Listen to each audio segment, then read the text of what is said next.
Today on Think Smart with TMFG, Mike and I are going to be discussing that capitalism is alive and well in the world. Not dead? It is not dead. Mike, I have been taking our own advice that we give to clients. Ingrid and I are in the go-go stage of our retirement. I'm not retired. I'm still working, so I figured I'd better start going. Yep. Can't wait to retirement. So we've been booking a big trip every year. We did Australia last year, and this year we headed off to Vietnam, Thailand, and Singapore for 3 weeks. And I thought I'd report on some of my findings. Excellent. I think it's interesting to think that capitalism is alive and well. This is the day after the U.S. election. Any thoughts on that, Mike? Yeah, it's funny how quickly the markets have moved. A lot of people have been scared about the U.S. results, but, we looked at studies. It really doesn't matter who's president. People get a little bit carried away on what's going to happen. It's the situation they're dealt. It's not really the person who's in charge. And we're going to see that in the next 4 years. And, whatever it is, that's the result. So we got to deal with it and move forward. I think one of the things that Americans have always been pretty good at is they'll wake up today and say, okay, Donald Trump is our president. Move on. Move on. We got 4 years with him, and that's it. And the markets are happy because there's no more uncertainty. Yep. So let me talk a little bit about what I saw when we went overseas. So this is a part of the world that, I've only really read about. I've seen in movies and on television and so on, but I'd never really got to experience it. It's funny, though, the time when you see these parts of the world in movies, it's usually during the 1950s and 60s during wartime. So I guess the view we have, when you think of Vietnam, you think of people crawling through rice paddies. But I assume that isn't your experience, is it?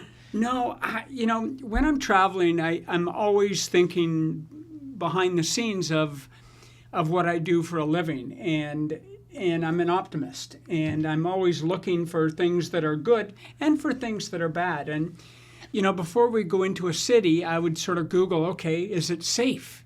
And so I look at what are the crime rates. And I was really surprised, regardless of where we went, whether it was Bangkok or Ho Chi Minh City, or it used to be called Saigon or Singapore, crime rates are ridiculously low. There's no reason why you can't walk at night. Now, should you walk down a dark alley at 2:30 in the morning? Yeah. No, but you probably shouldn't do that in any city in the world. But for the most part, the only crime that exists is actually imported when the tourists come in, and some of those tourists may be pickpocketers. Yeah. So that was the one observation. Here's a couple of other observations. I kept Googling, what's the unemployment rate like? Because it looked, the places were busy. They were thriving. Certainly lots of people. 2 to 4% unemployment rates. Yeah. No different, and in fact, better than certainly Canada. Yep. About the same as the U.S. So everybody's got a job of some sort. Yep. They're working. Food is everywhere. We all hear about these food shortages. I've never seen so many restaurants in my life. In a block, like in a one street block, you'd have 4 or 5 different restaurants in every part of the city. It was everywhere, whether it was a restaurant, whether it was a street vendor. Are they fancy restaurants, or are they? No, there's some fancy, but they're just places to eat. I guess North America, we might push this dining experience to be too expensive. And, nowadays, if you go out for dinner, if you and your spouse go, you're $200 to, I guess, on a cheap date for dinner. But it's so extravagant over here, and the food isn't even as good as the food you get over in these other countries because it's all natural and it tastes better. So we had this tour arranged. It was a private tour, and it was a dinner tour, and we were going to go to 3 Michelin-rated restaurants. Ingrid got a little dressed up. Now we were traveling for 3 weeks, so we didn't bring a lot of luggage. We had 1 backpack each. Yep. But she got dressed up, and we go to this first place, and we get out, and we literally, we were stunned. We didn't think that you would never walk into a restaurant like that in Toronto. Yeah. You just would not do it. You'd be fearful of the food that you were going to get. Yeah. And yet we had, in each of those 3 places, we had amazing meals. Yes, they had a Michelin star. You went in. They were Michelin rated. Yeah. And the food was phenomenal. The one thing that I did observe is everything appears to be old looking. And it's not like European old. I mean, it looks old and tired and dirty and so on. Yep. Because the climate is so hot there, it never got below 30 degrees in our 3 weeks. Everything's hot and wet. It rains at different points of the day for moisture ages things. 10 minutes. Moisture ages everything. Particularly wood. Well, right? If you're, we've learned from having a place in Florida, the ocean kills anything that's made of steel, and moisture and damp climates kill things that are made of wood. It creates rot and, yeah. So you'd build a new building, 4 years later, the thing looks like it's been there for 30 years. Yep. And so you see that throughout. So that was interesting. Another thing we talked about, we saw a ton of, we'll call it street food. We'd call it street food here. And, this isn't, where this little truck is making food. This is, they're literally, they roll up, they've got the stove on the back of their bike, and they're cooking fresh food. Yep. And it's everywhere. Markets full of this stuff. Reasonably priced. You can have a full meal for $3. Yeah. And so our guide was telling us that what was interesting is families, let's say you've only got 1 or 2 children and you and yourself, you'd go out and eat at one of these street things because you could eat for less than if you tried to make it yourself. I guess the trick to Asia, if you're going to go to anywhere in there, the trip is long and expensive, but once you're there, the expenses aren't that. It's not that expensive. Yeah. We stayed in nice hotels. Yep. 4-star hotels. They were great hotels. We had a buffet breakfast included, which was phenomenal. But other than that, you're just sleeping in it, right? Yep. But the rest of your day, things were not that expensive. Here's what I also picked up. Tourism is alive and well. A ton of tourists. Where from? Literally everywhere. In Thailand, there was a ton of Russian tourists. Yep. I was surprised. I thought, they're at war with the Ukraine. How can they leave their country? Yeah. There they were lying out on the beach, families of 10 people. You go into a restaurant, there'd be 20 of them sitting together. And we asked a couple of them, why are you, they're able to travel.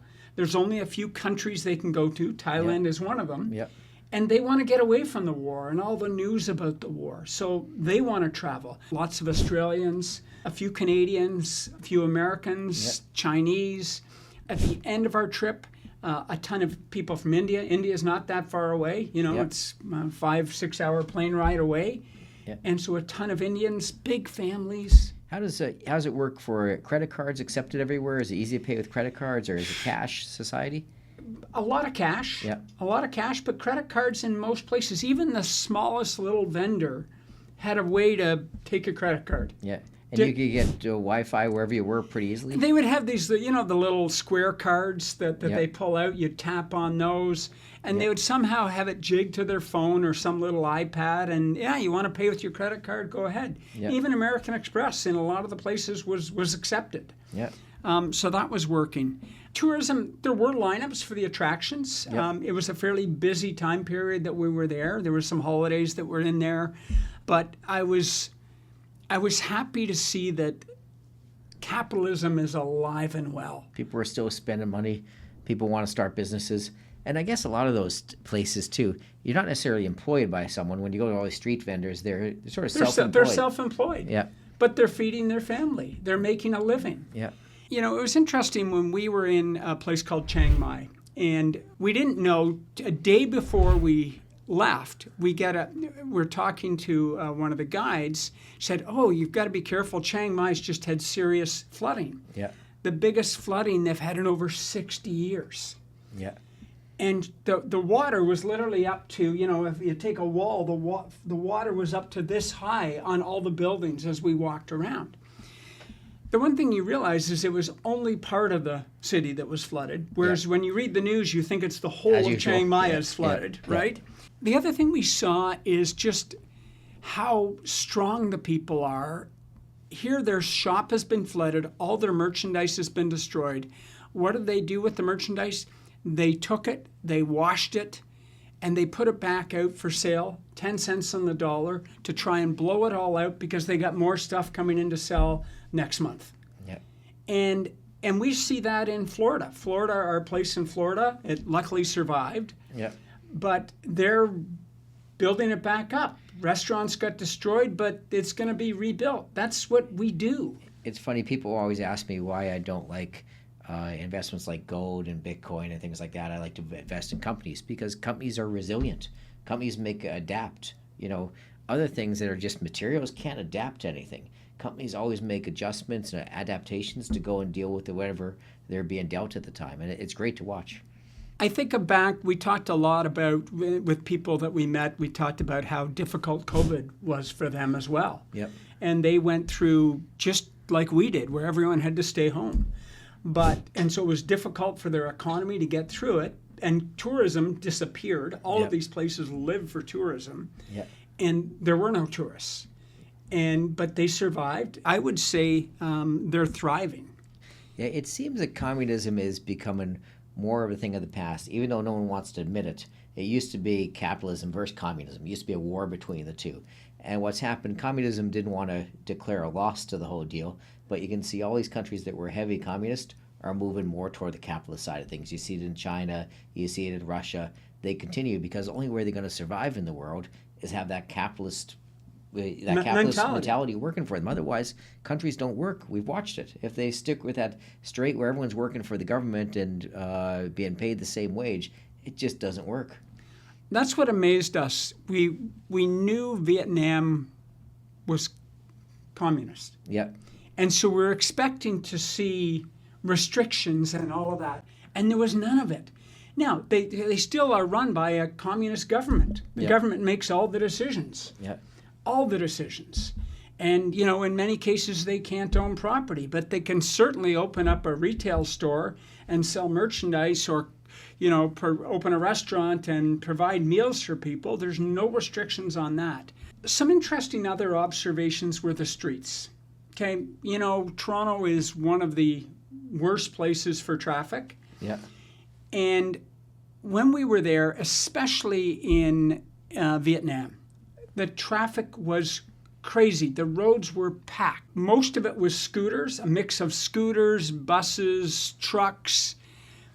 There was one difference, and you can't describe it until you've seen it. It's like the traffic just flows like a river, and cars just are coming in and out and in, but they don't try and get in front.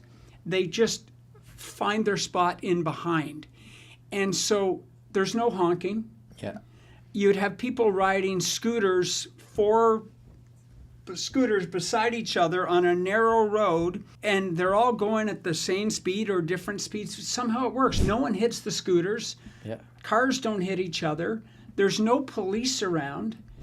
People aren't wearing seat belts. They're not wearing helmets. They're not even wearing shoes on these bikes. Yeah, Toronto is horrendous. I go through Toronto and you watch all the stuff. They try to create things like between bike lanes, and they put bike lanes. I go down Toronto, I'm afraid to make a right turn anywhere, right? It's right, because you're afraid you're going to hit a biker, because there's no bikers, but the odd one might come around. Yeah, it's just like Toronto's become more difficult, and they keep on coming with so many rules that make it so it hasn't improved the traffic situation in Toronto, I'll tell you that.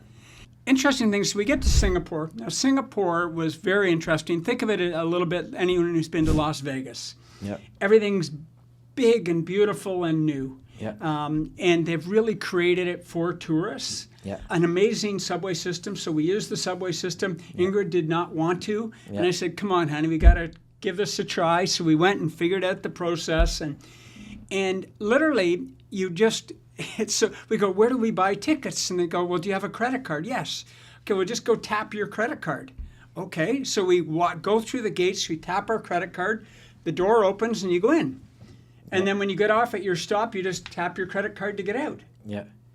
And it shows up, and the trip, I don't know, we were on the subway for 40 minutes, and it cost $1. Yeah. Again, living in Toronto has made us so afraid of subways because our subways don't go anywhere. It's such a archaic type of subway system that we have here. That tells you how far away the subway is. It's going to be there in 2 minutes. Yeah. It's very color-coded, so it's easy to figure out, okay, we got to switch from this line to that line. We're going from the red line to the green line. Yeah. Travel is something. It's funny. You find that with all different foreign nations, our travel is horrendous here. It was funny. I remember when my wife got here, we talked about. Said we'll go to Montreal. We'll take the train. So what's that, an hour? Oh no. This is Canada. It's not going to be an hour. It's going to take It's whatever going to be about it 5 or costs to 6 drive. hours, a little bit longer than a car. Airports. Yep. So we flew a number of different airlines we were in 7 different cities in total. And so we were moving around a fair bit. And we had to take a lot of airlines. And the airlines were crowded. They were packed. They were like Air Canada Rouge type of things where they're trying to pack people on. But the planes arrived and left on time. Meals were served. You actually got served, even on an hour and a half flight, you got served a dinner. Yeah. And it was a good dinner. It was very edible. You got drinks. They weren't trying to gouge you for $3 here and $2 there. Your luggage arrived quickly. After a while, we said, let's stop. Let's just book, put the luggage on the plane. Let's stop carrying our backpacks as they got heavier as we went along. Yep. And the luggage would, you get off the plane, you get out, and your luggage was there. Perfect. We're so advanced here in North America, and yet we're so behind on some things that make it difficult. Every government was different. Most of the people didn't like their government. Yep. No different than As with here, everywhere. right? Whether it was communist or a combination.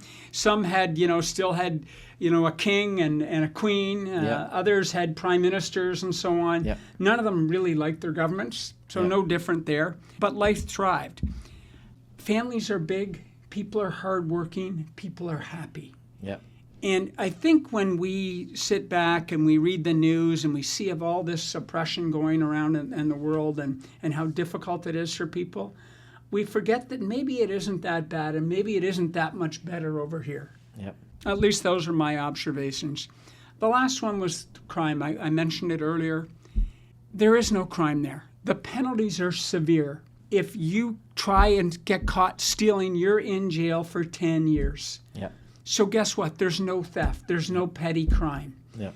If you caught drinking and driving, you can't drive for 10 years. Yep. It's gone. Your license is gone. Your vehicle's impounded. It's gone. Yep. So guess what? No one drinks and drives. Yeah. Sometimes in Canada, everyone's far too forgiving on the criminal side of things, and that's what we get stuck with. So that brings us to the end. We've got a new president in the U.S. The world is alive and well. People will still be out buying new phones, buying TVs, buying new cars, looking after their families, making ends meet. Keeps on moving ahead. That brings us to the end of another week. This is Rob and Mike with Think Smart from the McClelland Financial Group of Assante Capital Management.